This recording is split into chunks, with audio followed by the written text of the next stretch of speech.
Hello दोस्तों, आप लोग कैसे हैं? उम्मीद है आप लोग सब ठीक होंगे और आप लोग की पढ़ाई एकदम मस्त चल रही होगी, है ना।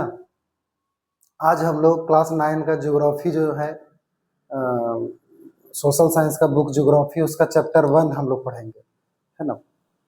और चैप्टर का नाम है भारत की स्थिति एवं आकार। भारत के आकार और स्थिति, है ना। चलिए इसी को हम लोग पढ़ते हैं। एट फर्स्ट अगर हम लोग बात करेंगे तो कुछ चीजें जो है वो हम देख लेते हैं, है ना। अब देखिए, ये हमारा क्या है, ग्लोब है। ये हमारा क्या है, ग्लोब है। और ग्लोब में क्या है कि जो ये क्षैतिज रेखाएं होती है, कौन सी रेखाएं? क्षैतिज रेखाएं। ग्लोब में ये क्षैतिज रेखाएं जो होती है ना, ये क्षैतिज रेखाएं, ये काल्पनिक रेखाएं हैं। इसको हम लोग बोलते हैं अक्षांश। क्या बोलते हैं हम लोग? अक्षांश बोलते हैं, है ना।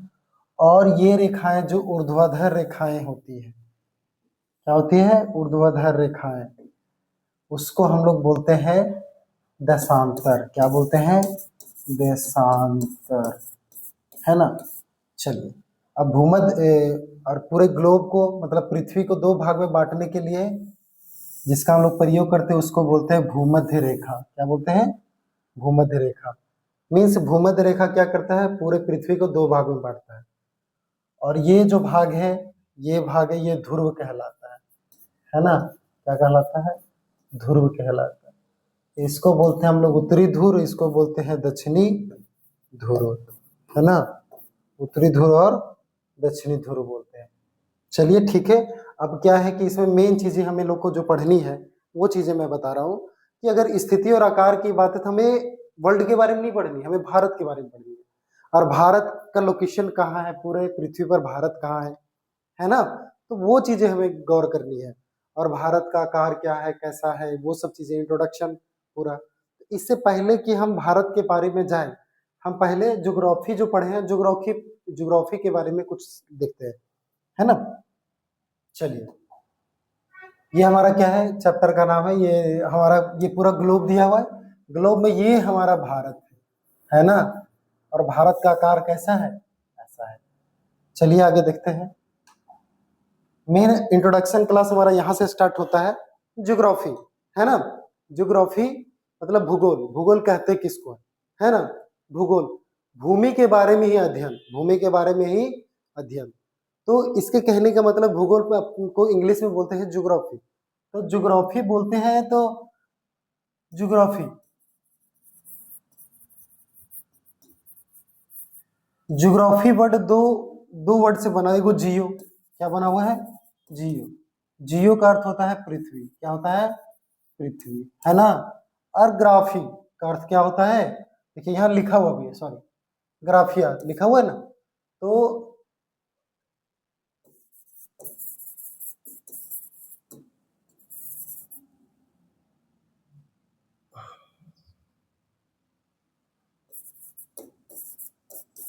ग्राफिया का अर्थ क्या है? अध्ययन, अध्ययन। या फिर क्या बोल सकते हैं हम लोग? वर्णन। क्या बोल सकते हैं? वर्णन, है ना। अध्ययन या वर्णन। तो क्या बोल सकते हैं, जैसे क्या लिखा, भूगोल शब्द की उत्पत्ति, भूगोल शब्द की अंग्रेजी ज्योग्राफी के हिंदी रूप है, यानी कि भूगोल को इंग्लिश में हम लोग ज्योग्राफी कहते हैं। और ज्योग्राफी क्या है? यूनानी भाषा के दो शब्द से मिलकर बना है ना। जियो, जियो का अर्थ होता है पृथ्वी, और ग्राफिया का अर्थ होता है वर्णन या लेखन। यानी ज्योग्राफी का अर्थ क्या है? पृथ्वी का वर्णन, पृथ्वी का वर्णन, है ना। प्राचीन यूनानी विद्वान इरेक्टोस्थनीज, ज्योग्राफी के जनक किन्हें कहा जाता है? इरेक्टोस्थनीज को। इरेक्टोस्थनीज को किसको? इरेक्टोस्थनीज को, है ना। भूगोल का जनक है ये। और क्या है, इन्होंने सबसे पहले, अच्छा, सबसे पहले ज्योग्राफी शब्द का प्रयोग, सॉरी, सबसे पहले ज्योग्राफी शब्द का प्रयोग किसने किया है? तो इरेक्टोस्थनीज ने किया है। ये क्वेश्चन आता भी है ना। आपसे अगर पूछ दे भूगोल क्या है, तो एक चीज और भी बोल सकते हैं आप, सोशल साइंस का एक ब्रांच है, सोशल साइंस, है ना। सोशल साइंस का क्या है? ब्रांच है। जैसे हम लोग बायोलॉजी में कैसे पढ़े कि science it is a branch of science, है ना, वैसे it is a branch of social science, social science का एक शाखा है, क्या है, ज्योग्राफी। चलिए, उन्होंने सबसे पहले ज्योग्राफी शब्द का प्रयोग कौन किया है, तो इरेक्टोस्थनीज ने किया है ना। चलिए आगे देखते हैं हम लोग। ज्योग्राफी,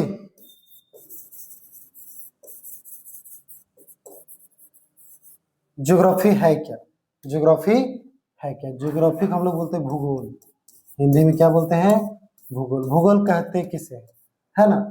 तो पृथ्वी और उस पर होने वाली प्राकृतिक और मानवीय गतिविधियों का अध्ययन को हम लोग क्या कहते हैं, भूगोल कहते हैं।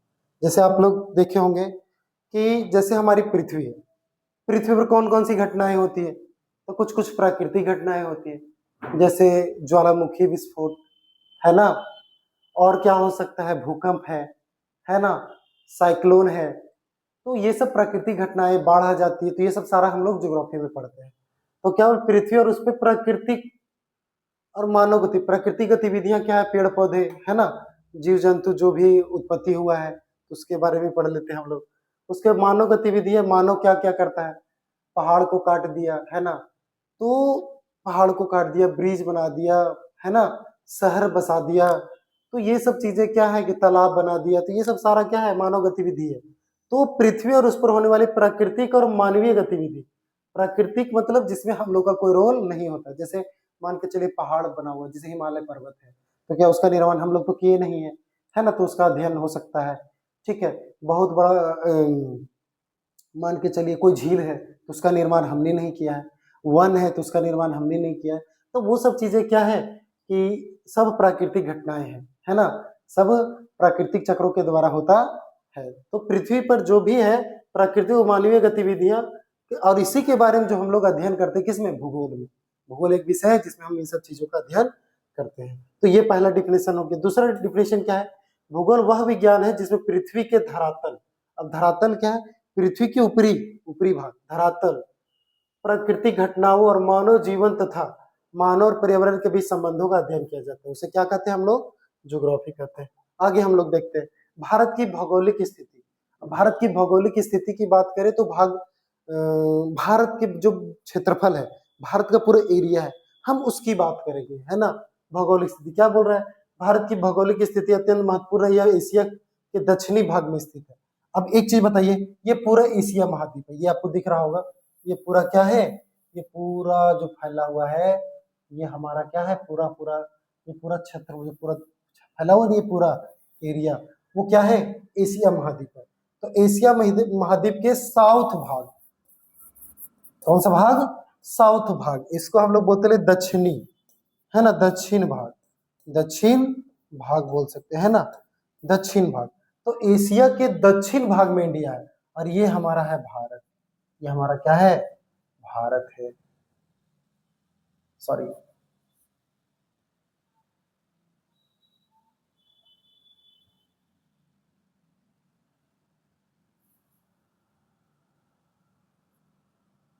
ये मेरा भारत है, कौन सा, साउथ एशिया में। जैसे एशिया का क्या हो गया, ये नॉर्थ भाग तो हो गया, ये वेस्ट एशिया हो गया, ये आपका ईस्ट एशिया हो गया, ईस्ट एशिया में चाइना आ गया, ये है ना, और हमारा ये साउथ ईस्ट एशिया है, साउथ ईस्ट है ना, और ये हो गया सेंट्रल एशिया, क्या हो गया, सेंट्रल एशिया। तो हमारा जो भारत है, तो पूरे विश्व में कितने हैं, 7 महाद्वीप है, कितने, 7 सॉरी महाद्वीप, 7 महाद्वीप है ना, 7 महाद्वीप है ना, जिसमें से सबसे बड़ा कौन है, सबसे बड़ा एशिया, सबसे बड़ा एशिया महाद्वीप, सबसे बड़ा महाद्वीप कौन सा है, एशिया। और सबसे छोटा की बात करें हम, सबसे छोटा, सबसे छोटा हमारा है ऑस्ट्रेलिया, कौन है, ऑस्ट्रेलिया, सबसे छोटा कौन है, ऑस्ट्रेलिया। सबसे बड़ा महाद्वीप कौन है, एशिया, और सबसे छोटा है ऑस्ट्रेलिया, है ना। तो क्या बोलते हैं, दक्षिण में, दक्षिणी भाग में स्थित है, और हिंद महासागर के शीर्ष पर। अब ये भाग बताइए, ये जो महासागर दिख रहा होगा, सॉरी हम आगे देखते हैं हम लोग, है ना, ये हमारा इंडिया है और ये हमारा हिंद महासागर है ना। तो हिंद महासागर के एकदम ऊपर शीर्ष पर है हमारा इंडिया, है ना। अब देखिए महाद्वीप क्या बोल रहा है, कितने महाद्वीप है हम लोग का, है ना, 7 महाद्वीप है। 7 महाद्वीप कौन कौन से हैं, 7 महाद्वीप वो कौन कौन से हैं, तो एक एक करके हम लोग बात करेंगे। 7 महाद्वीप कौन कौन से हैं, तो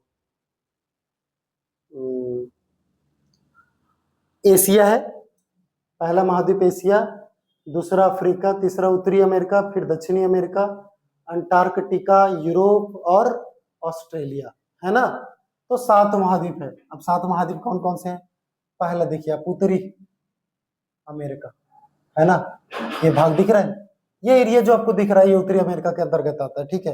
ये आपका हो गया दक्षिणी अमेरिका, 2 हो गया, ये हो गया अफ्रीका, 3 हो गया, ये हमारा एशिया हो गया, 4 हो गया, यूरोप हो गया, 5, है ना, और ये हमारा ऑस्ट्रेलिया हो गया, 6, और एक हमारा है अंटार्कटिका, ये हमारा हो गया 7, है ना। एक 8वां महाद्वीप का भी खोज हुआ है ना, उसका नाम है जीलैंडिया। क्या नाम है, जीलैंडिया, वो समुद्र में डूबा हुआ था, उसी का कुछ भाग ऊपर है ना, तो जीलैंडिया। चलिए ठीक है, और ये 7 महाद्वीप में एशिया में हमारा है भारत। कहाँ है हमारा भारत, एशिया में, यहाँ देखिए आप, हमारा भारत है ना। यह विश्व का 7वां सबसे बड़ा देश है। कौन सा देश, भारत जो है विश्व का 7वां सबसे बड़ा देश है। अगर क्षेत्रफल की दृष्टि से बात करें, किसकी बात करें हम, क्षेत्रफल की दृष्टि से बात करें, तो सबसे बड़ा महादेश तो हम एशिया बता चुके हैं, है ना। लेकिन अगर देश की बात करें तो क्षेत्रफल की दृष्टि से 7वां देश, क्षेत्रफल की दृष्टि से 7वां देश, भारत का स्थान कैमा है, 7वां है, यानी कि भारत से 6 बड़े देश हैं, भारत से 6 बड़े देश हैं। चलिए, जो दुनिया के कुछ कुल भौगोलिक क्षेत्रफल का 2.4% है। मान के चलिए पूरा क्षेत्र की बात करें, हम पूरा एरिया की बात की है ना, पूरा एरिया की बात की है, पूरा एरिया अगर 100 किलोमीटर है, 100 वर्ग किलोमीटर, तो 2.4 वर्ग किलोमीटर हमारा भारत होगा। 2.4 वर्ग किलोमीटर जो है हमारा भारत होगा। अगर इसको पूरा 100 मान ले तो इसका कहने का मतलब है कि जितना ये एरिया है, जितना भी क्षेत्रफल है, उसका कितना प्रतिशत है, 2.4% भारत है। ये भारत कहाँ है, कितना है, 2.4%, 2.4% है। चलिए आगे देखते हैं हम लोग और क्या है ना। चलिए, क्षेत्रफल के आधार पर विश्व में 7 सबसे बड़े देश। 7 आपको पता है, 7वां नंबर में कौन है, इंडिया है, सबसे 7वां नंबर में कौन है, इंडिया। अब सबसे बड़ा क्षेत्रफल की दृष्टि से बात करें तो रूस है। सबसे बड़ा कौन है, रूस, क्षेत्रफल की दृष्टि से सबसे बड़ा रूस। लेकिन जनसंख्या की बात करें तो ये चाइना है। अगर जनगणना हो सकता है भारत भी हो जाए, वो अलग बात है, लेकिन हमारे यहाँ 2011 के बाद जनगणना नहीं हुआ है, तो उससे पता नहीं चल पा रहा है कि क्या है। लेकिन अभी फिलहाल अगर 11 जनगणना के अनुसार बात करें तो विश्व में जनसंख्या देश सबसे बड़ा चाइना है, लेकिन क्षेत्रफल की दृष्टि से बात करें तो ये क्या है, रूस है। रूस जो है सबसे बड़ा है ना। अब सेकंड नंबर की बात करें तो सेकंड नंबर में आ जाता है कनाडा, इसका क्षेत्रफल सेकंड नंबर पर है ना। सेकंड नंबर में हो गया कनाडा। थर्ड में अगर बात करें तो थर्ड में हो गया चाइना, थर्ड में ये हो गया चाइना। फोर्थ की बात करें तो यूनाइटेड स्टेट अमेरिका, है ना, यूनाइटेड स्टेट, है ना, यूनाइटेड स्टेट हो गया। अब फोर्थ की बात करें तो क्या है, ये हमारा ब्राजील हो गया। क्या हो गया, ब्राजील हो गया 5 नंबर में। 6 नंबर में आपका जो है वो है ऑस्ट्रेलिया, है ना। ये पूरा ग्लोब है, ग्लोब का चित्र है, इसमें पूरा 7 महाद्वीप है ना। ऑस्ट्रेलिया हो गया, और 7th में आ जाता है हमारा इंडिया। चलिए, यानी क्षेत्रफल की दृष्टि से 7वां सबसे बड़ा देश हमारा भारत है। नेक्स्ट अगर बात करें हम, नेक्स्ट क्या बात करें हम, नेक्स्ट अगर बात करें तो देखेंगे हम लोग ये 7 महाद्वीप दिया हुआ है, उसमें क्या है कि इमेजिनरी जो ग्लोब होता है उसमें 2 काल्पनिक रेखाएं होती है, ऊर्ध्वाधर और क्षैतिज। तो ऊर्ध्वाधर रेखाएं को हमको आपको बता चुके हैं कि क्या होता है, ऊर्ध्वाधर रेखाएं जो होती है उसको हम लोग बोलते हैं देशांतर, और जो क्षैतिज रेखाएं होती है उसको हम लोग बोलते हैं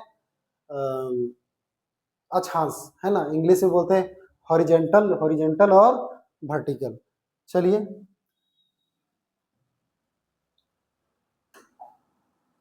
चलिए, भारत का भौगोलिक विस्तार की बात करते हैं हम लोग। भारत का भौगोलिक विस्तार, है ना। तो भारत देखिए क्या बोलता है, भारत का विस्तार अक्षांशीय देशांतर 8.4 डिग्री उत्तर, 8.4 डिग्री उत्तर, अक्षांशीय विस्तार की बात कर रहा है ना, अक्षांशीय विस्तार। तो 8.4 डिग्री उत्तर से 37 डिग्री उत्तरी अक्षांश, है ना। एट फर्स्ट अगर बात करें तो आप सीधी सी बात समझिए, यहाँ पे अगर बात करें हम, है ना, अगर पूरा ये ग्लोब है तो बीच में ये आपका भूमध्य रेखा हो गया। क्या हो गया, ये आपका भूमध्य रेखा हो गया। क्वेश्चन आपसे पूछेगा, है ना, तो ये ये पूरा गोला है मान के चलो, तो इसको बोलते हैं हम लोग उत्तरी गोलार्ध। क्या बोलते हैं, उत्तरी गोलार्ध, उत्तरी गोलार्ध, है ना। इसको हम लोग बोलते हैं दक्षिणी गोलार्ध, दक्षिणी गोलार्ध, है ना। क्या बोलते हैं हम लोग, दक्षिणी गोलार्ध, है ना। तो भारत अगर पूछे तो किस गोलार्ध में है, तो उत्तरी गोलार्ध में। किस में है, उत्तरी गोलार्ध में है ना। और ये इसका नाम है भूमध्य रेखा, इक्वेटर भी बोलते हैं इसको, है ना। और 0 डिग्री अक्षांश, ये 0 डिग्री है ना, 0 डिग्री अक्षांश, 0 डिग्री अक्षांश, 0 डिग्री अक्षांश बोलते हैं, है ना। चलिए ठीक है, 0 डिग्री अक्षांश। नेक्स्ट यहाँ पे बात करेंगे एक एक करके, उसके बाद बात करेंगे। अब देखिए यहाँ पे आपको दो रेखाएं यहाँ पर भी दिख रही होंगी, है ना। ये क्या है आपका, अक्षांश रेखाएं हैं, है ना। ये क्या है, अक्षांश रेखाएं हैं। और दूसरा क्या है जो ऊपर से नीचे आया वो देशांतर रेखाएं हैं।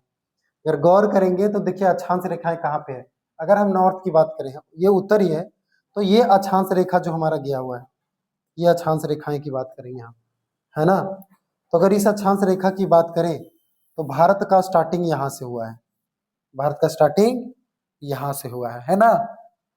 तो हमारा 8 डिग्री 4 मिनट, 8 डिग्री 4 मिनट उत्तरी अक्षांश से 37 डिग्री 6 मिनट, 37 डिग्री 6 मिनट उत्तरी अक्षांश के बीच हमारा भारत है ना। और किलोमीटर अगर लंबाई की बात करें तो इसका किलोमीटर कितना है, चौड़ाई है ये क्या है, सॉरी, उत्तर से दक्षिण, उत्तर से दक्षिण की लंबाई की बात करें तो कितना है, 3214, 3214 किलोमीटर, है ना। उत्तर से दक्षिण, नॉर्थ से साउथ, नॉर्थ से साउथ कितना है, 3214 किलोमीटर। वही अगर हम ईस्ट से वेस्ट करें, ईस्ट से वेस्ट, तो है 2933 किलोमीटर, 2933 किलोमीटर है ये, है ना ये। अच्छा, क्वेश्चन ये भी आ सकता है कि भारत का जो है किन अक्षांशों के बीच आता है। तो अक्षांश की बात करेंगे तो हमारा 8 डिग्री 4 मिनट से 37 डिग्री 6 मिनट। दूसरा अगर देशांतर की बात करें तो देशांतर हमारा कौन सा है, 68 डिग्री, 68 डिग्री 7 मिनट से 97 डिग्री 25 मिनट तक, 97 डिग्री 25 मिनट तक, है ना। तो देखिए अक्षांशीय विस्तार कितना है भारत का, तो 8 डिग्री 4 मिनट उत्तर से 37 डिग्री 6 मिनट उत्तरी अक्षांश तक। देशांतरीय विस्तार की बात करें तो 68 डिग्री 7 मिनट, 68 डिग्री 7 मिनट पूर्व से 97 डिग्री 25 मिनट पूर्व देशांतर की ओर। मतलब ये पूर्वी भाग में है। किस भाग में है, पूर्वी। भारत का सबसे पश्चिमी बिंदु क्या होता है, अगर भारत के सबसे पश्चिमी बिंदु की बात करें, है ना, भारत के सबसे पश्चिमी बिंदु तो यहाँ है ना। सबसे अगर पूर्वी बिंदु बात करें तो यहाँ है। सबसे अगर बात करें भारत की तो ये उत्तरी बिंदु हो गया, है ना। दक्षिणी बिंदु की बात करें तो यहाँ पे है, लेकिन दक्षिणी बिंदु हम अंडमान निकोबार में भी लेते हैं, जो हमारा क्या है, अंडमान निकोबार द्वीप में समूह में जो हमारा है, क्या बोलते हैं, क्या बोलते हैं उसको, इंदिरा पॉइंट। क्या बोलते हैं, इंदिरा पॉइंट, जो 2004 में जलमग्न हो गया, है ना। तो वो है। लेकिन यहाँ पे क्वेश्चन जिस अनुसार पूछेगा उसके अनुसार काम करेंगे। अगर आपसे पूछे भारत में पूर्व से पश्चिम की लंबाई कितनी है, तो 2933 किलोमीटर। दूसरा अगर बात पूछे आपसे उत्तर से दक्षिण की लंबाई कितनी है, तो 3214 किलोमीटर, है ना। अगर उत्तरी बिंदु की बात करें, किसकी बात करें, उत्तरी बिंदु, सॉरी हाँ उत्तरी बिंदु, इसको बोलते हैं इंदिरा कॉल। क्या बोलते हैं हम लोग? इंदिरा कॉल बोलते हैं। क्या बोलते हैं? इंदिरा कॉल। ये अभी फिलहाल लद्दाख में है ना। आपको पता होगा कि जम्मू कश्मीर जो था पहले स्टेट, वो अब बदल गया है किसमें? केंद्र शासित प्रदेश में हो गया है। तो उस दो भाग में बटा हुआ है, लद्दाख और जम्मू कश्मीर। तो वो लद्दाख में आया है ना। यह लिखा हुआ है सारा, ठीक है। भारत का सबसे पश्चिमी बिंदु गुहार मोती है। पश्चिमी बिंदु कहाँ है? ये है। इसको बोलते हैं हम लोग गुहार मोती। गुहार मोती। इसका मैप दिया हुआ आगे है ना, आपको ज्यादा टेंशन लेने की जरूरत नहीं है। भारत का सबसे पश्चिमी बिंदु गुहार मोती है ना, जो कहाँ पे है? गुजरात में है। कहाँ पे है ये? गुजरात में है। कच्छ जिले में सरक्रीक के पास स्थित एक छोटा सा गांव है। यह स्थान 68 डिग्री 7 मिनट पूर्व, जहां से देशांतर इंड करता है हमारा, है ना, ये देशांतर इंड कर रहा था, वहां की बात हो रही है। पश्चिमी बिंदु कौन सा है? पश्चिमी बिंदु गुहार मोती तो है गुजरात, ठीक है। पूर्वी बिंदु की बात करें हम, कौन सी बात करें? पूर्वी बिंदु। पूर्वी बिंदु है ना, ये पूर्वी बिंदु, इसका नाम है किबीथु। किबीथु क्या नाम है? किबीथु। ये कहाँ है? अरुणाचल प्रदेश में है। कहाँ पे है? अरुणाचल प्रदेश में, है ना। और अगर बात करें हम सबसे दक्षिणतम बिंदु, तो इंदिरा पॉइंट है। कौन सा है? इंदिरा पॉइंट। लेकिन अगर भारत में अगर देखिए क्षेत्रीय विस्तार की बात करें, क्षेत्रीय भाग की बात करें या स्थलीय भाग, तो ये कन्याकुमारी है। कौन है? कन्याकुमारी। कन्याकुमारी है ना। ये किसमें है? तमिलनाडु में है। किसमें है? तमिलनाडु में है कन्याकुमारी, यहाँ है ना। चलिए ठीक है। पश्चिमी बिंदु गुहार मोती गुजरात में हो गया। किबीथु अरुणाचल प्रदेश, ये भी हो गया। देशांतर उत्तरी बिंदु इंदिरा कॉल, ठीक है, लद्दाख में है, ठीक है। इंदिरा पॉइंट कहाँ है? ग्रेट निकोबार द्वीप समूह, है ना, अंडमान निकोबार। भारत का सबसे उत्तरी बिंदु इंदिरा कॉल। चलिए ठीक है। चलिए, और इंदिरा कॉल जो है सियाचिन ग्लेशियर के पास है। देखिए ये आपका हो गया उत्तरी बिंदु। क्या हो गया? उत्तरी बिंदु इंदिरा कॉल। कहाँ पे? Siachen glacier Ladakh. Siachen glacier Ladakh. Next पूर्वी बिंदु कौन सा है? ये बिंदु आपका है किबीथु। क्या है? किबीथु, अरुणाचल प्रदेश में है। नेक्स्ट आपकी बात करें पश्चिमी बिंदु, तो पश्चिमी बिंदु है गुहार मोती, गुजरात के कच्छ जिले में है। गुजरात के कच्छ जिले में। दक्षिणतम बिंदु अगर भूमि पर बात करें, किस में बात करें? भूमि पर, तो आपका तमिलनाडु में है कन्याकुमारी। कौन सा है? तमिलनाडु में है आपका कन्याकुमारी। कौन सा है? कन्याकुमारी। लेकिन अगर बोले दक्षिणी बिंदु, तो इंदिरा पॉइंट है, जो निकोबार द्वीप समूह में। किसमें है? ग्रेट निकोबार द्वीप समूह, ठीक है। चलिए, तो भारत का सबसे दक्षिणतम बिंदु इंदिरा, भारत के संघ राज्य क्षेत्र का सबसे दक्षिणतम बिंदु इंदिरा पॉइंट है। यह ग्रेट निकोबार द्वीप समूह के दक्षिणी भाग में है ना। यह आपका अंडमान निकोबार हो गया, सॉरी ये अंडमान हो गया, ये हो गया आपका निकोबार, ठीक है। और ये कहाँ पे है? बंगाल की खाड़ी में। बंगाल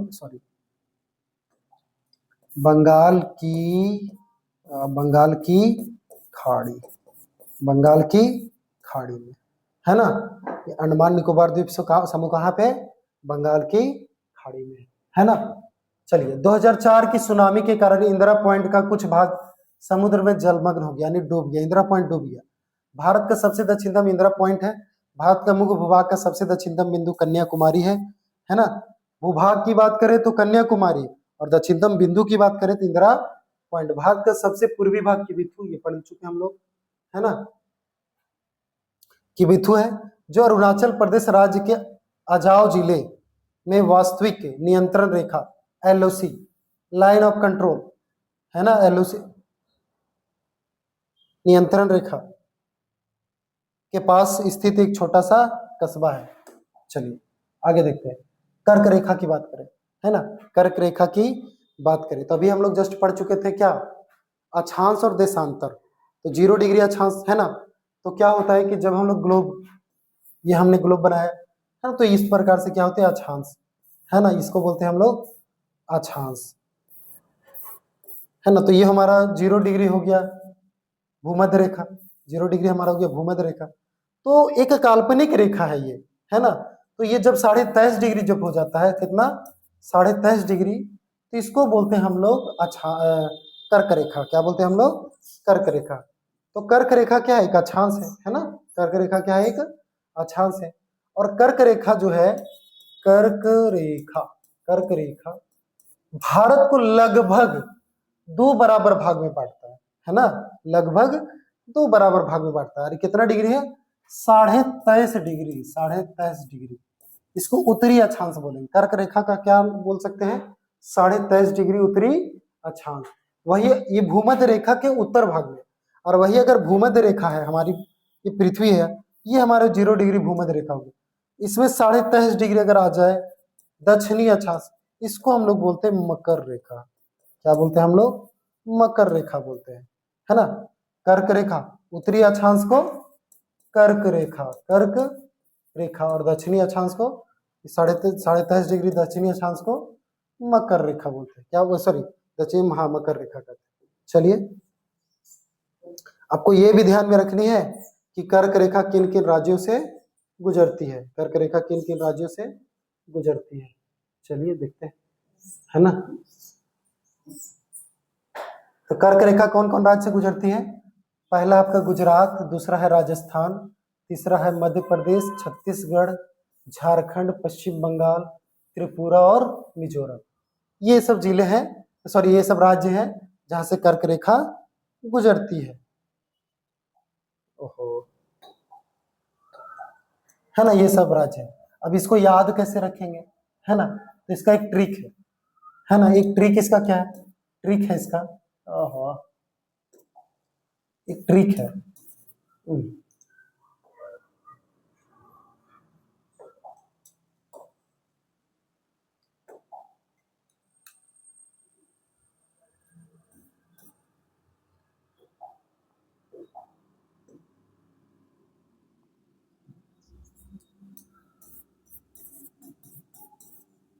है ना, ट्रिक क्या है? मित्र पर गमछी झाड़, मित्र पर गमछी झाड़, है ना।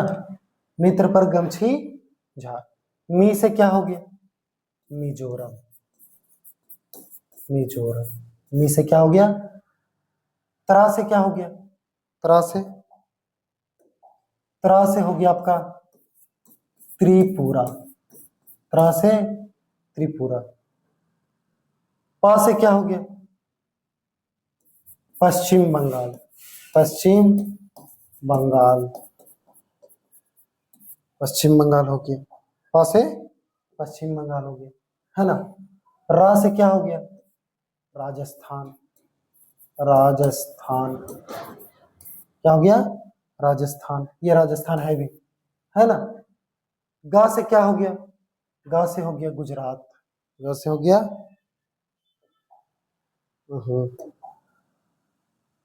गा से गुजरात, सॉरी,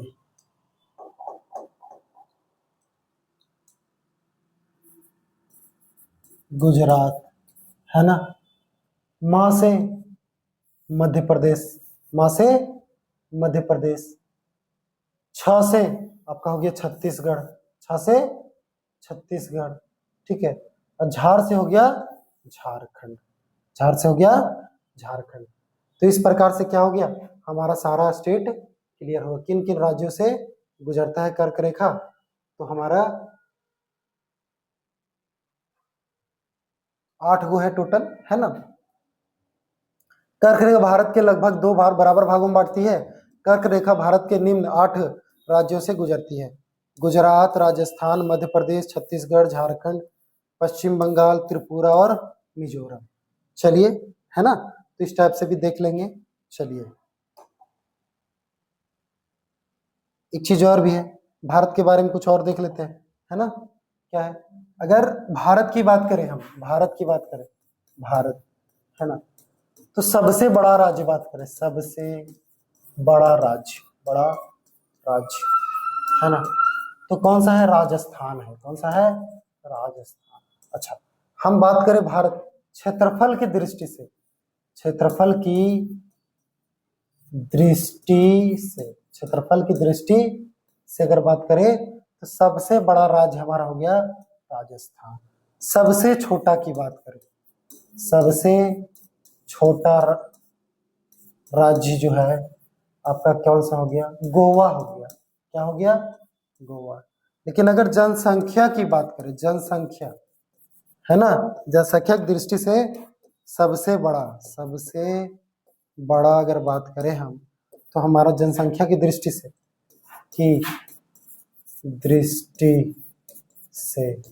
है ना, तो सबसे बड़ा की बात करें तो हो गया उत्तर प्रदेश। उत्तर प्रदेश हो गया। क्या हो गया? उत्तर प्रदेश। दूसरा अगर बात करें हम सबसे छोटा तो सिक्किम। क्या है? सिक्किम है ना, सबसे छोटा कौन सा है? सिक्किम। जनसंख्या की दृष्टि से अगर बात करें, अब सिक्किम क्यों है? सिक्किम क्योंकि सिक्किम आपको पता है कि वो पहाड़ी इलाका है, तो जिसके कारण से वहां जनसंख्या कम है ना। चलिए, अच्छा, भारत में अगर बात करें, भारत कुल राज्य कितना है? कुल राज्य की बात करें तो 28 राज्य है ना, और केंद्र शासित प्रदेश, केंद्र शासित सॉरी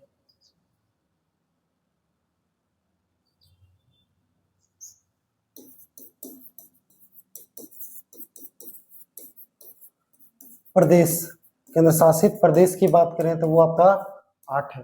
कितना है? 8 है ना। चलिए और भी देखते हैं। भारत में 2 द्वीप समूह है ना, पहला अंडमान और निकोबार द्वीप समूह और दूसरा आपका लक्षद्वीप। ये भारत का है ना। अंडमान निकोबार द्वीप समूह जो है वो अरब सागर में है, अरब सागर में स्थित है ना। और लक्षद्वीप जो है वो किसमें है?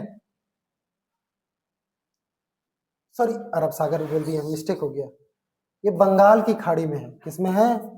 बंगाल की खाड़ी, बंगाल की खाड़ी। और ये है अरब सागर में, ये है अरब सागर में। लिखने में मिस्टेक हो गया, ये आपका है अरब सागर में, है ना। देखिए, अंडमान निकोबार द्वीप समूह बंगाल की खाड़ी में स्थित यह द्वीप समूह भारत के दक्षिण पूर्व में ही है ना, दक्षिण पूर्व में है। यहाँ अनेक छोटे बड़े द्वीप हैं। पोर्ट ब्लेयर, पोर्ट प्रमुख प्रशासनिक केंद्र किसका? इसका अंडमान निकोबार द्वीप समूह का पोर्ट ब्लेयर जो है वो प्रशासनिक केंद्र है। जैसे हम लोग का मान के चलिए दिल्ली की राजधानी कैसे है? रांची। तो मुख्य प्रशासनिक केंद्र कैसे है? किसी जिला का मुख्यालय कैसे होता है? वैसे प्रशासनिक केंद्र क्या है? पोर्ट ब्लेयर, है ना। शासित प्रदेश का आधिकारिक नाम अंडमान और निकोबार द्वीप समूह है, ठीक है ना। चलिए आगे, लक्षद्वीप की बात करें तो अरब सागर में स्थित भारत के दक्षिण पश्चिम में स्थित यह भारत का सबसे छोटा केंद्र शासित प्रदेश है। इसकी राजधानी कवरत्ती है। क्या है? कवरत्ती। लक्षद्वीप की राजधानी कवरत्ती। लक्षद्वीप मुख्यतः प्रवाल द्वीपों में बना हुआ है। प्रवाल द्वीप क्या है?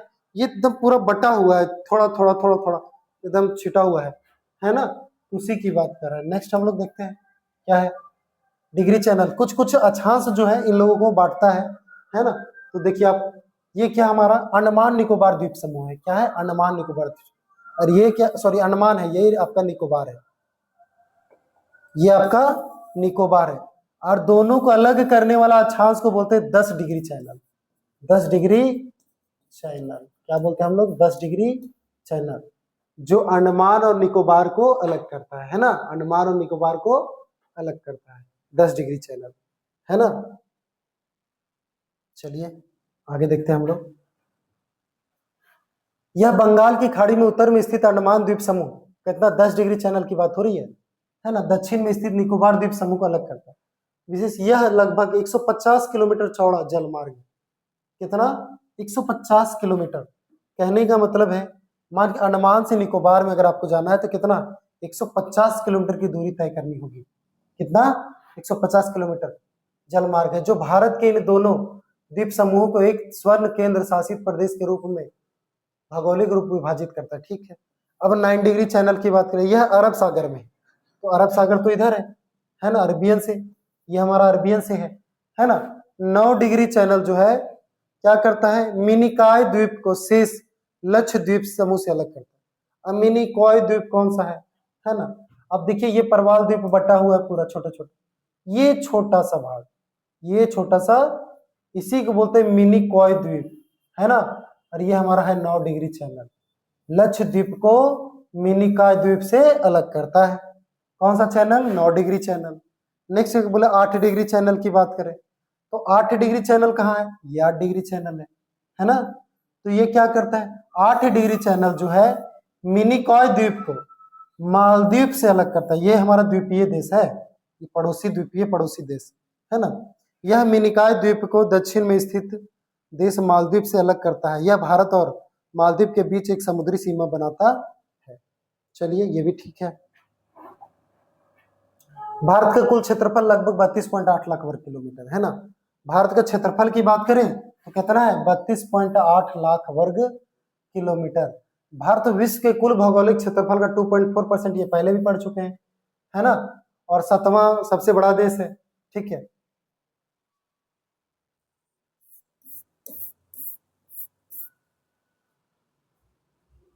छह बड़े देश हैं, उसके बाद 7वां में है भारत हमारा। 7वां में कौन है हमारा, भारत है। चलिए आगे भी देख लेते हैं। भारत की सीमा की बात करें तो भारत की स्थलीय सीमा रेखा लगभग 15,200। स्थलीय सीमा रेखा क्या होता है, स्थलीय सीमा रेखा बोलते हैं जो अलग अलग देशों से जुड़ा हुआ है, स्थल से जुड़ा हुआ है ना, उसको बोलते हैं स्थलीय सीमा रेखा। भारत के कुल समुद्री तट रेखा द्वीपों सहित लगभग कितना है, 7,516 किलोमीटर, 0.6 किलोमीटर। भारत की समुद्री सीमा अरब सागर, बंगाल की खाड़ी और हिंद महासागर से जुड़ी हुई है, ठीक है। भारत की मानक अम्योत्तर, कहने का मतलब है जैसे अक्षांश की बात करें ना तो भारत का मानक अम्योत्तर क्या होता है, जैसे मान के चले बहुत सारी रेखाएं हैं, बहुत सारी देशांतर रेखाएं हैं, तो समय का निर्धारण इसी के अनुसार किया जाता है। तो क्या है, भारत का जो मानक अम्योत्तर है, बीच में अगर माना गया है ना, बीचों बीच में, भारत के बीचों बीच वाला भाग जो है उसको माना गया है मानक अम्योत्तर, है ना। तो क्या है, भारत का देशांतरीय विस्तार लगभग 68 डिग्री 7 पूर्व से 97 डिग्री 25 पूर्व तक है। एक चीज हम ये बोलेंगे, अगर भारत का अक्षांशीय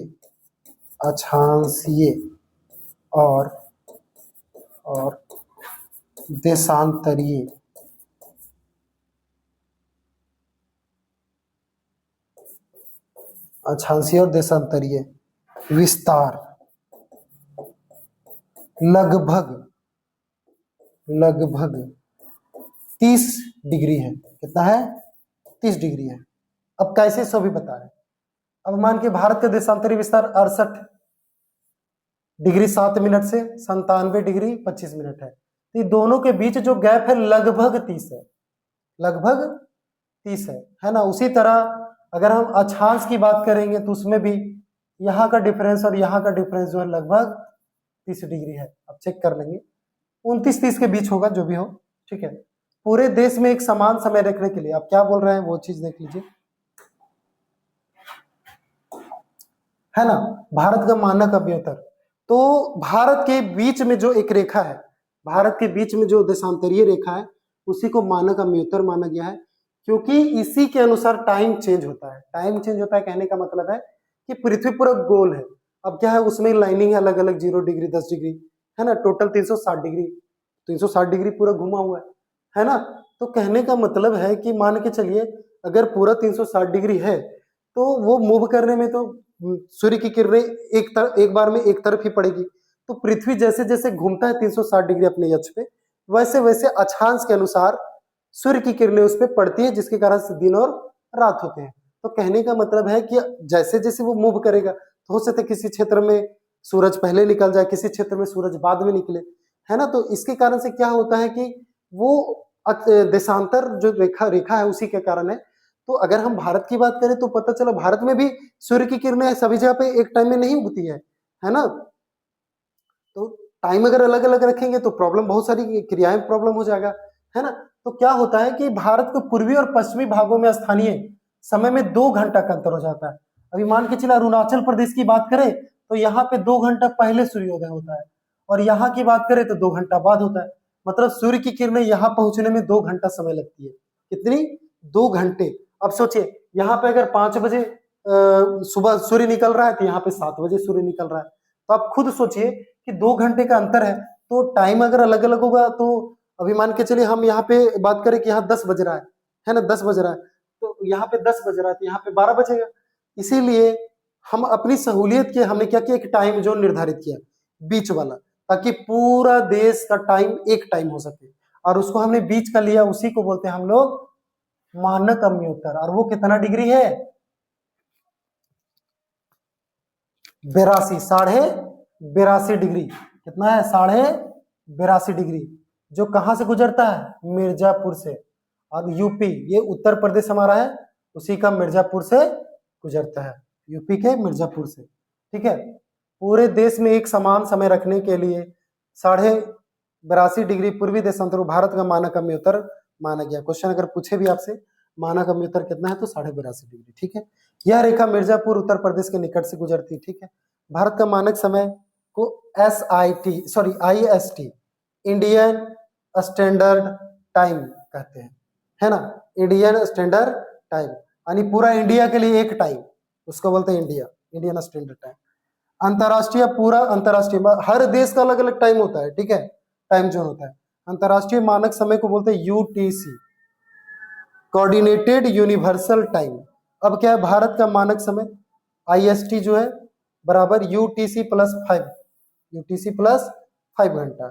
अब मान के चलिए एक छोटा सा एग्जांपल, यहाँ बज रहा है 10 दिन बज रहा है ना, तो 10 बज रहा है तो इधर कितना होगा? 3:30 बजेगा। यहाँ कितना बजेगा? 3:30 बजेगा, है ना। कहाँ पे? भारत में जो है कितना बजेगा? 3:30। वर्ल्ड वाला अगर IST की बात करें तो उसमें उससे 5.5 घंटा एक्स्ट्रा है भारत का। चलिए, इसीलिए देखेंगे कभी कभी कि किसी कंट्री में टाइमिंग कुछ और हो रहा है तो हमारी कंट्री में टाइमिंग कुछ और हो रहा है। गुजरात और अरुणाचल प्रदेश के समय में अंतर कितना का है? 2 घंटा का अंतर है ना। गुजरात भारत के पश्चिमी भाग में है तथा अरुणाचल प्रदेश पूर्व भाग में। अब यहाँ पे समझने में आपको एक मदद मिलेगा। मान के चलिए ये हमारा ग्लोब है ना। अब क्या है, ये घूम रहा है, तो सूर्य की किरणें जहां आगे से फोकसित होंगी तो उस भाग में दिन होगा।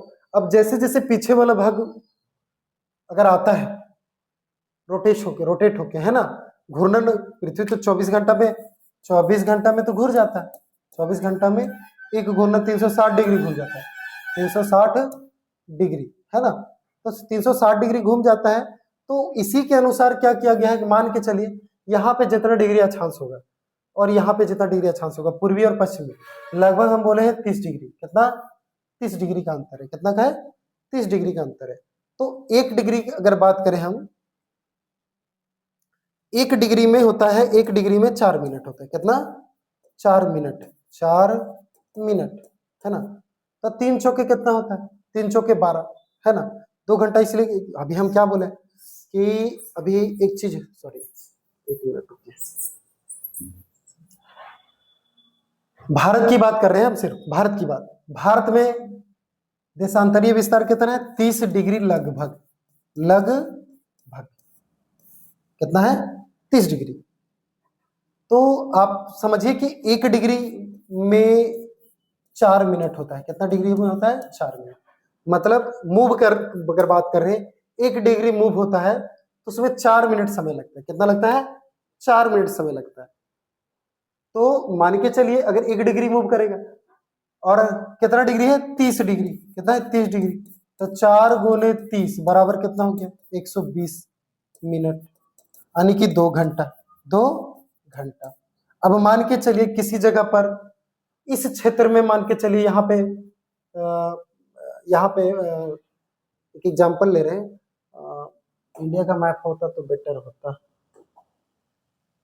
हाँ, मान के चलिए सूर्य की किरणें यहाँ पड़ रही है, यहाँ सूर्य की किरणें यहाँ पड़ रही है, अरुणाचल प्रदेश में सूर्य की किरणें पड़ रही है ना।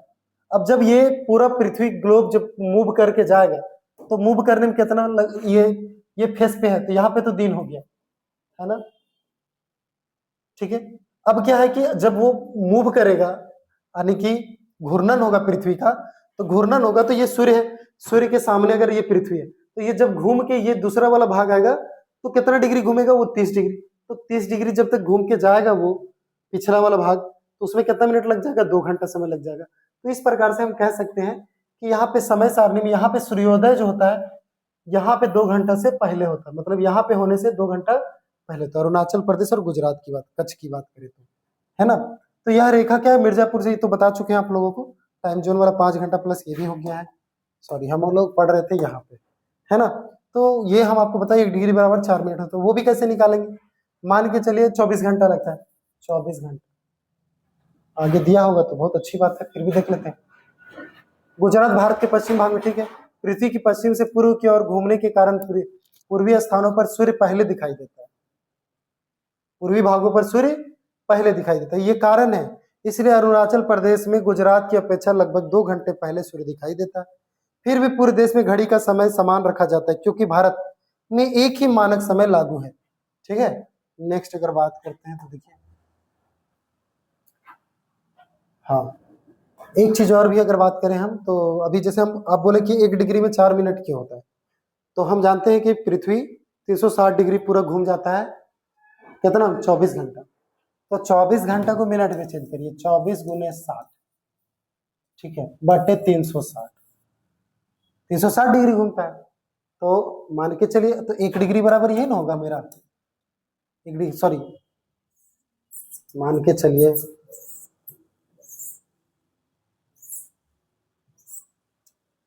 1 डिग्री बराबर 24 घंटा लगता है, इसको मिनट में चेंज करें तो 60 डिग्री, 60 से गुना कर दिए, मिनट में चेंज हो गया। 24 घंटा को सॉरी 24 घंटा को तो ये मिनट में चेंज हो गया। 1 डिग्री बराबर सॉरी 360 डिग्री, 360 डिग्री घूमने में लगाता है इतना समय, इतना घंटा, आवर है सॉरी मिनट है, अच्छी में मिनट। तो 1 डिग्री बराबर 24 गुने 60, 24 गुने 60 बटे 360। अब 1 जीरो से 1 जीरो 6 छक 36, 6 छक 24, यानी 1 डिग्री बराबर कितना निकला, 4 मिनट, है ना। यानी पृथ्वी को 1 डिग्री घूमने में कितना लगता है, 4 मिनट लगता है। तो वाला फेस तो 30 डिग्री का है उसका अंतर, तो आपका ठीक है, कोई दिक्कत नहीं है। चलिए, भारत का नाम हिंद महासागर का नाम क्यों रखा गया, देखिए भारत जो है, भारत का नाम हिंद महासागर का नाम इसलिए पड़ा क्योंकि भारत हिंद महासागर के जस्ट बगल में, और उसी के महासागर के नाम पर भारत का नाम रखा गया, है ना।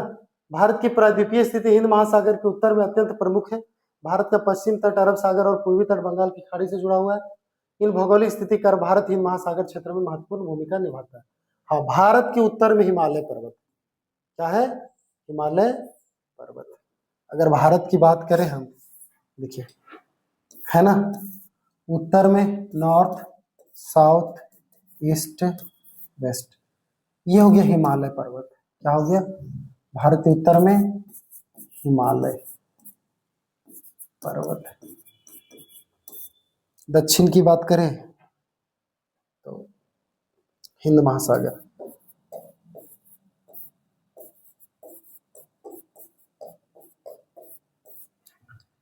पश्चिम की बात करें तो अरब सागर, अरब सागर। पूर्व की बात करें तो बंगाल की खाड़ी।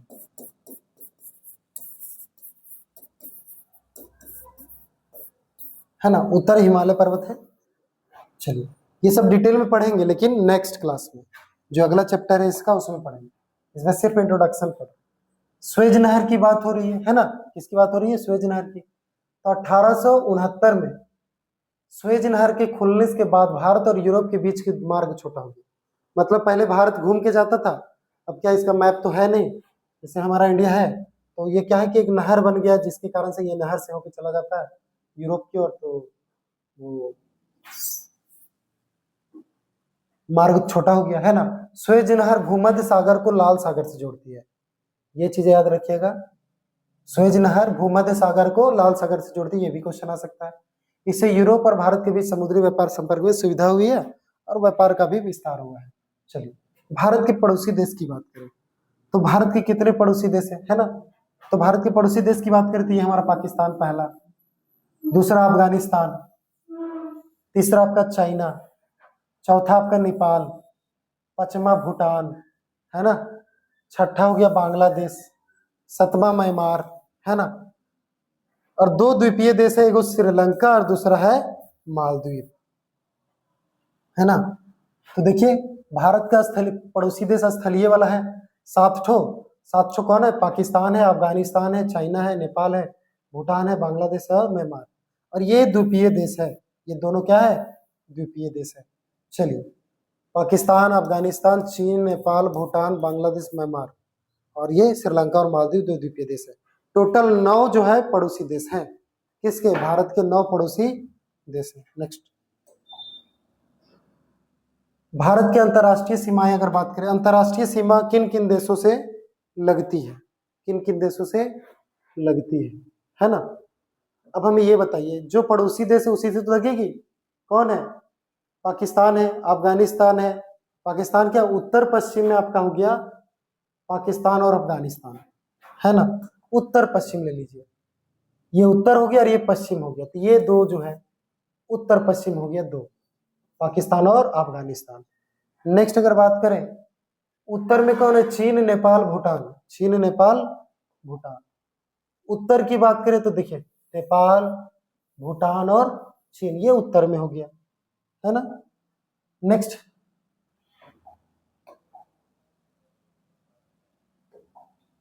ये आपका होता है नॉर्थ, उत्तर, ये साउथ, ये ईस्ट और ये वेस्ट भाग, है ना। तो ये हो गया, उत्तर में हो गया। पूर्व की बात करें, म्यांमार और बांग्लादेश, म्यांमार और बांग्लादेश। पूर्व में देखिए म्यांमार हो गया और बांग्लादेश ये हो गया, है ना। और दक्षिण की बात करें तो मालदीव और श्रीलंका, जो द्वीपीय देश है वो है। चलिए आगे निकलते हैं हम लोग।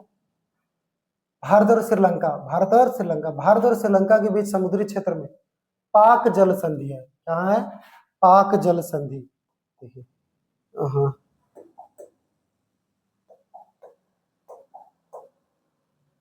यहाँ यहाँ क्या है? पाक जल संधि है, चाल पाक जल मंडरू भी बोलते हैं। चलिए,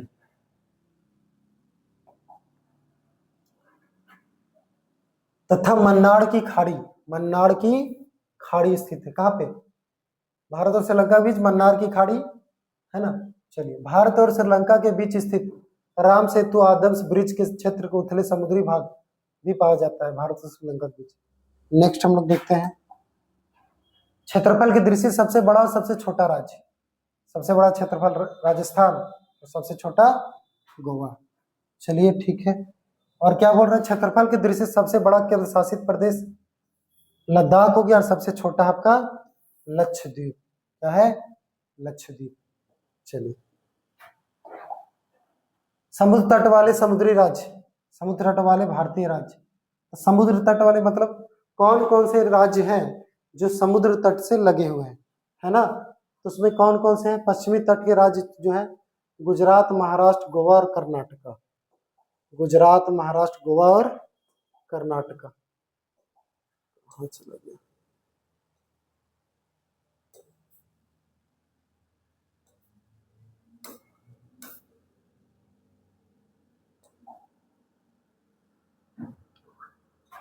गुजरात, गुजरात, महाराष्ट्र, गोवा और कर्नाटका, है ना। क्या हो गया?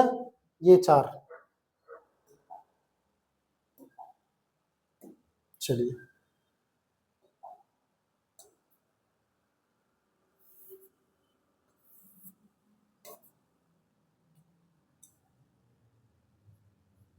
पूर्वी तट के राज्य जो हमारे हैं कौन से? देखिए, पूर्वी तट के राज्य जो हमारे हैं वो कौन है? पूर्वी तट के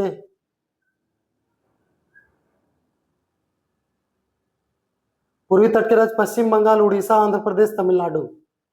पूर्वी तट में उड़ीसा, उड़ीसा हो गया, ये आपका उड़ीसा हो गया, ठीक है। आंध्र प्रदेश नहीं, पूर्वी में तमिलनाडु नहीं आएगा।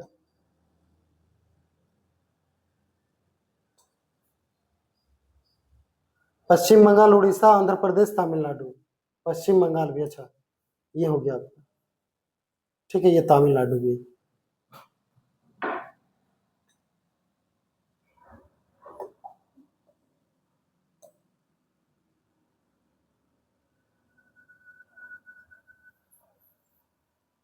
कहाँ तक हो गया था?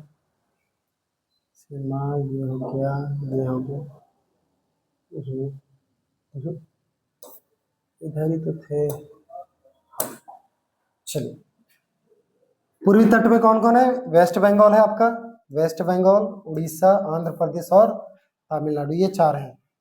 नेक्स्ट अगर बात करें हम, तो अंतर्राष्ट्रीय सीमा और समुद्री तट से रहित, मतलब ऐसा राज्य जो किसी भी दूसरे देश से सीमा नहीं लगता है, ना ही उसका समुद्री तट से उस बिलोंग करता है, तो वो हमारा है मध्य प्रदेश, झारखंड, छत्तीसगढ़, तेलंगाना, हरियाणा, है ना। नेक्स्ट हम लोग बात करते हैं पाकिस्तान की सीमा साझा करने वाला। पाकिस्तान की सीमा कौन कौन सा राज्य साझा करता है? तो गुजरात, राजस्थान, पंजाब, जम्मू कश्मीर, लद्दाख, ये हो गया। नेक्स्ट बात करें चीन से, लद्दाख, हिमाचल प्रदेश, उत्तराखंड, सिक्किम, अरुणाचल प्रदेश। नेक्स्ट अगर बात करें हम नेपाल से सीमा साझा करने वाला, तो नेपाल से करता है उत्तराखंड, उत्तर प्रदेश, बिहार, पश्चिम बंगाल और सिक्किम। चलिए, नेक्स्ट अगर बात करें हम भूटान की सीमा साझा करने वाले भारतीय राज्य कौन कौन से हैं? सिक्किम, पश्चिम बंगाल, असम, अरुणाचल प्रदेश, है ना।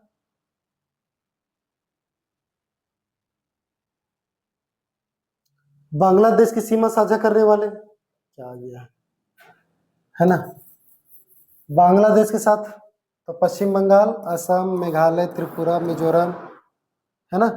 चलिए, म्यांमार के साथ, मतलब अलग अलग देशों के साथ कौन कौन सी राज्य सीमा रेखा लगती है? अरुणाचल प्रदेश, नागालैंड, मणिपुर, मिजोरम, है ना। और अगर बात करें हम, हाँ, एक चीज और भी है, चलिए एक चीज और इसमें समझेंगे हम लोग, थोड़ा सा देख लेते हैं, है ना, थोड़ा सा, थोड़ा सा देख लेते हैं।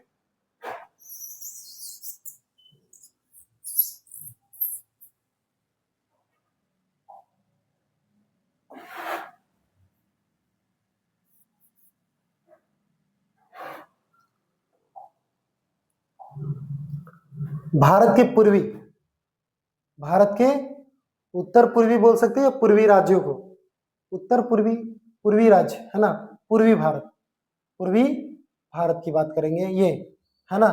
तो ये हमारा वेस्ट बंगाल हो गया, ये हमारा वेस्ट बंगाल हो गया। ये जो छोटी सी गलियारी है इसी को बोलते हैं चिकन नेक, क्या बोलते हैं? चिकन नेक, है ना। और इधर जो हमारे हैं वो 7 राज्य हैं, कितने राज्य हैं? 7 राज्य, इसी को बोलते हैं हम लोग सेवंथ सिस्टर, है ना। अब सेवन सिस्टर में कौन कौन आ रहा है? पहला है अरुणाचल प्रदेश, पहला क्या है? अरुणाचल प्रदेश, दूसरा है नागालैंड, तीसरा है मणिपुर, चौथा आपका मिजोरम, चौथा क्या है? मिजोरम, पांचवा आपका है मेघालय, है ना, छठा क्या है? त्रिपुरा, त्रिपुरा, और सातवां आपका क्या है? असम, त्रिपुरा और असम, ये 7 राज्य है, इसी को बोलते हैं सेवन सिस्टर। और सेवन सिस्टर पर एक भाई जो है वो है आपका सिक्किम, सिक्किम राज्य है वो भाई, तो सेवन सिस्टर और एक भाई, ये भी है, आप देख लीजिएगा, कोई दिक्कत नहीं है।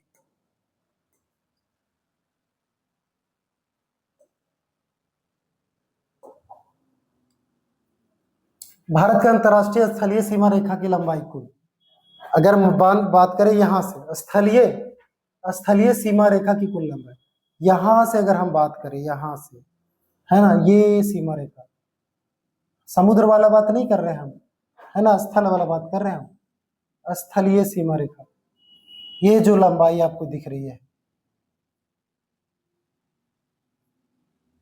ये कितना है?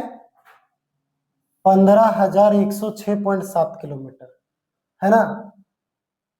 अब कौन सा देश का किसका है? सबसे ज्यादा बांग्लादेश का, 4,096.7 किलोमीटर है, सबसे लंबी सीमा रेखा। हाँ, क्वेश्चन पूछता है वह कौन सा देश है, वह कौन सा देश है जिसका, चलिए चलिए हम लोग देखते हैं, है ना, कि क्वेश्चन क्या पूछता है। क्वेश्चन पूछता है कि वह कौन सा देश है जिसका सीमा रेखा भारत के साथ सबसे ज्यादा लंबा है, सबसे लंबा है, तो वो हमारा कौन सा है? बांग्लादेश, है ना। बांग्लादेश। दूसरा कौन है? चीन। दूसरा नंबर पे आता है चीन, 3,488 किलोमीटर है। थर्ड में आता है पाकिस्तान, 3,323 किलोमीटर। चौथा आपका नेपाल, 1,751 किलोमीटर। पांचवा म्यांमार, 1,643 किलोमीटर। भूटान आपका 699 किलोमीटर। अफगानिस्तान है 106 किलोमीटर। यानी सबसे कम, सबसे छोटी सीमा रेखा किसके साथ है? तो अफगानिस्तान, अफगानिस्तान तक 106 किलोमीटर मात्र। ये आपका सीमा रेखा है 106 किलोमीटर, है ना। चलिए,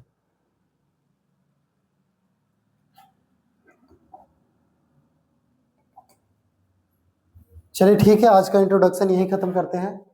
बाकी हम लोग देखते हैं आगे क्या होता है। चलिए ठीक है, आप लोग बढ़िया से मन लगा के पढ़िए, है ना। अगर इसमें कुछ समझ में नहीं आ रहा हो तो कमेंट बॉक्स में जरूर बताएं, ठीक है। और ये अगर वीडियो अच्छा लगा हो तो हमारे चैनल को सब्सक्राइब कर दें। चैनल को सब्सक्राइब करें, वीडियो को लाइक करें और अपने दोस्तों के साथ शेयर करें, ताकि आपके साथ साथ आपके दोस्त भी बढ़िया से पढ़ सकें और अपनी पढ़ाई को बढ़िया से जारी रख सकें।